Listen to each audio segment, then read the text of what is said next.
Really quick video here about how to correct errors in the title block. You didn't type something in, you mistyped something, you somehow made a mistake. So here's what you do. You go up to this area here in your model tree, first of all. So we're in the model tree, and if your model tree is collapsed and looks like this, you want to expand this by clicking on this little arrow here where it says Sheet 1. And then you'll see PLTW title block. I'm going to also click there. And here's the word field text. And I'll double click on that.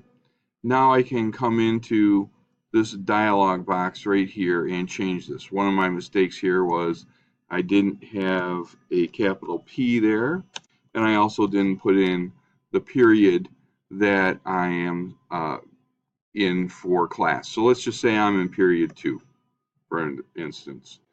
And the material I can't change, and creation date and all that. Scale I can change. That should always be a number.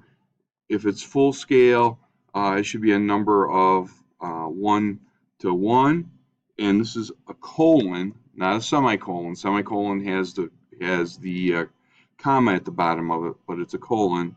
1 to 1, and then revision number. If it's the first time you're handing it in, it's revision number 1.